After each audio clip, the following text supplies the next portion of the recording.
Hello, dear professors and class fellows. This is Ahmed Zakaria here. Today, I, along my two other friends, Suman and Sulabh Gautam, will be presenting our research work for the course Advanced Soil Mechanics. The topic we chose for this is the strength of rubber treated soil at critical state. The reason behind we chose this is we believe that the natural ground and the soil has the important role to play in any kind of structure, either the horizontal or the vertical buildings or the roads and highways. So to begin with, the first question which came into the mind is why even there is a need of recycling the used tire or used waste rubbers.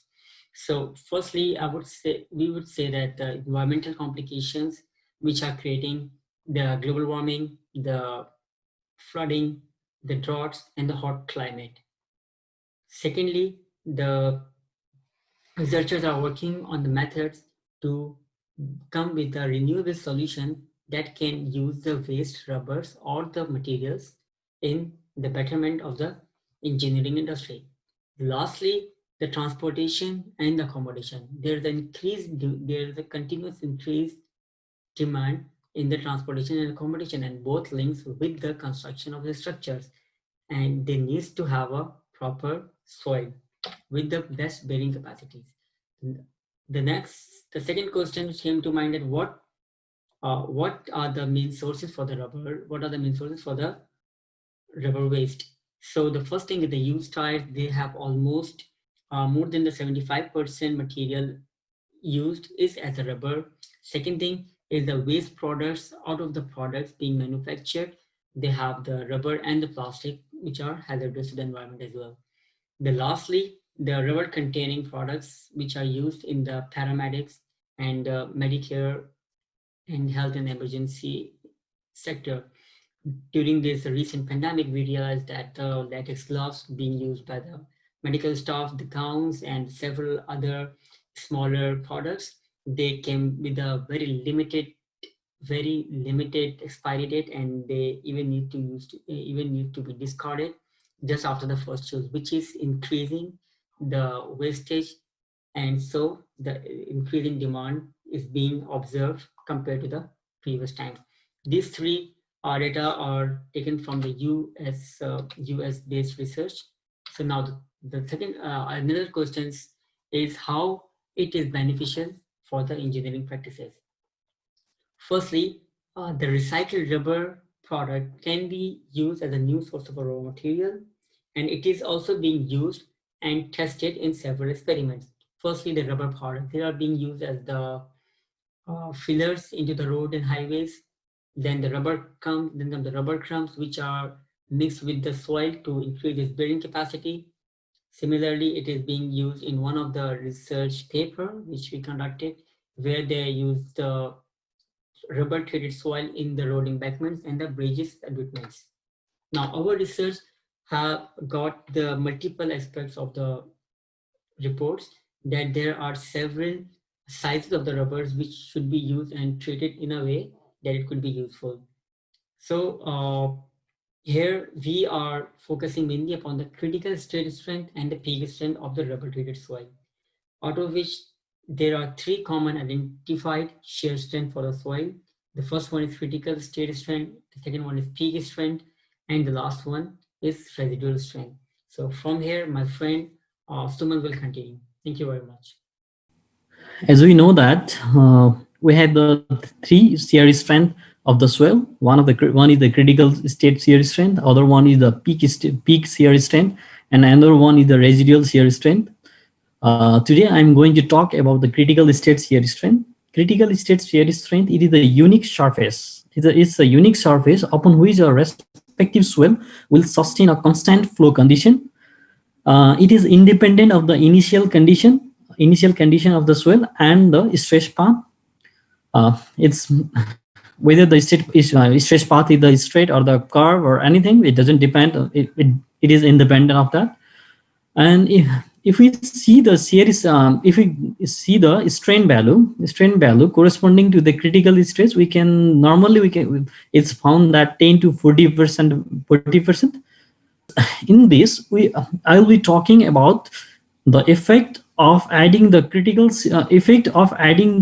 rubber according to the, like, as per the content of the rubber, whether it's like, oh, how is effect with the percentage of the rubber on the critical shear strength, and how the normal stress affect the critical shear strength, and how the type of the rubber or the size of the rubber affect the critical shear strength. If we see these two graph, this critical shear strength and the normal stress graph is for the rubber C. That is, the rubber C is just like the fine sand with the size range of 1.18 mm to 78 micrometer, and with the uniformity coefficient of 2.81 and curvature coefficient of 1.20. And this graph is for the rubber of a rubber type B. That's just similar like that of the coarse sand with the size range of 4.75 mm to 1.18 mm, and with the uniformity coefficient of 1.56 and the curvature coefficient of 1.04. Okay, if let's talk about this rubber C, that is just like the fine sand. Okay, first let's take the normal stress to be constant at 100 kilopascal. Okay, if the normal stress is made constant at 100 kilopascal, we can see that with the increasing content of the rubber, with the increasing percentage of the rubber in the swell, the critical shear strength of the swell is also increasing. It's like we can see the same pattern in the swell type B also. Okay, in the other part, okay, let's take the rubber content or the rubber percentage to be constant at 20%. And if we increase the normal stress from 100 to 400, we can see that there is an increase in the critical shear strength too. It's like it's for all the rubber content, and for this also, for this type of swell, that is the rubber B, also we can see the increase in the critical shear strength with the increase in the normal stress. And if okay, let's compare these two graphs in the data in the table here. I had taken here the normal shear stress at the 100 kilopascal and the normal stress at the 400 kilopascal, and we take the rubber type B and C, BC. Okay. For the natural swell, it's the same for all. We take the natural swell at like 100 kilopascal to be the 49.9 kPa, and the other one, 400 kilopascal is 89.36 kPa. And if we take the rubber content at to be the 5, if we consider the rubber content to be 5%, and at the normal stress at 100 kPa, we see that the critical shear strength is a 55 kPa, and at the same normal stress, the rubber C has the swell mixture with the rubber C has the critical shear strength of 53.2. We can see in all these rubber content, the rubber type B, the swell mixed with the rubber B, has the greater critical shear strength than that of the swell mixed with the rubber C. So from this, we can conclude that the critical shear strength is in favor of the higher rubber content. So if we see the rubber with the swell with the higher rubber content, it has the maximum critical shear strength. Just like with the 5% is 55 kPa, and with 30% is 94 kPa. And the rubber size, just like the rubber B has the bigger size and the rubber C has the smaller size. So if we see the critical shear strength here, the critical shear strength for the bigger rubber size has a higher critical shear strength, and the smaller one has the lower critical shear strength. And the critical shear strength also increases with the increase in the normal stress and decrease in water content. If like I already described that with the increase in the normal series stress. Like if we increase the normal series stress from 100 kPa to the 400 kPa, we can see that there is the increase in the critical series strength. Also, we can see that the critical state friction angle increases with the increase in the rubber content. So we can say that from all these data, we can say that the critical shear strength will increase with the addition of the rubber content. Thank you. Now the next strength is peak shear strength. So the peak strength or the peak shear strength is the maximum value of the shear stress or the maximum value of the shear stress to effective mean or normal stress. Peak strength can only occur at shear stresses above the critical state line at the water content below the CESL. We are going to analyze the use of the rubber or the effect of rubber on the peak shear strength of the soil. So the peak shear strength depends upon both the content and the size of the rubber. So we are going to analyze the how does the size of the rubber and the content of the rubber affects the peak shear strength. So first to analyze the effect of rubber content on peak shear strength. So if we look at these two figures, we can see that from the left hand side we have the this figure represents the experiment done with rubber C, which has the size distribution from 75 micron to 1.18 mm, whereas this figure represents the experiment done on rubber B, where the size varies from 1.18 mm to 4.75 mm.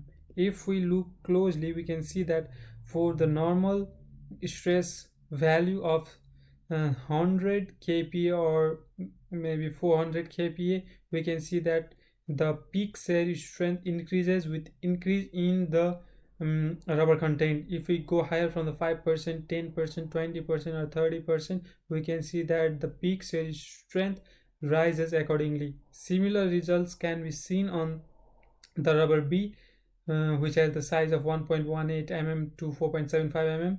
The black line represents the natural soil. As we keep on increasing the rubber content from 5% to 10%, 20% to 30%, we can see the increase in the peak shear strength value. Also, if we analyze these two rubber, this rubber C is the finer rubber, whereas the rubber B is the coarser one. So for the finer rubber, if we use a minimum rubber content, suppose if we analyze the 5% of rubber content on both of these rubber, we can see that the peak shear strength value increases a little bit on the rubber C, whereas the peak shear strength value increases a bit more on the rubber B. So we can say that for the initial phase, the finer rubber particle shows the smaller increase in the peak shear strength, whereas the coarser rubber shows a bit higher initial increase in the peak shear strength. Similarly, if we analyze the effect of rubber size in the peak shear strength, we can see that the coarser rubber, which has the larger size distribution, shows good result at lower rubber content, whereas the finer category rubber shows the good result or the best result at higher rubber content. If we see this figure, we can see that for the rubber content of 5%, rubber B, which is the coarser rubber, shows a higher peak shear strength than that of the coarser rubber. Similarly, for 10%, and the peak shear strength value for the rubber B, which is the coarser rubber, is higher than that of the finer one. If we move from 10% to 20%, these things altered, and we can see that the rubber C, which is the finer rubber, has the more peak shear strength than than the crochet one. Similar results is seen for the 30% value, where the peak saturation is at the top, at the max among all the rubber content, and this is followed by the rubber B, which is the crochet rubber. So from the experiment we can draw a conclusion that crochet rubber shows great results towards the critical shear strength, whereas finer rubber shows great results towards peak shear strength. We can see that the 88% increase in the critical shear strength with the use of coarser rubber at 100 kPa normally stress when moving from the natural soil to the 30% use of the coarser rubber content, whereas there was only 64% increase in the critical shear strength for the same normal stress when we use the rubber content at 30%, whereas there was 85% increase in the peak shear strength uh, when using the finer rubber particles and moving from the natural soil, while comparing from the natural soil to the 30% increase in the rubber content. Similarly, only 57% increase in the peak shear strength was observed for the coarser rubber at the same normal stress, while moving at the same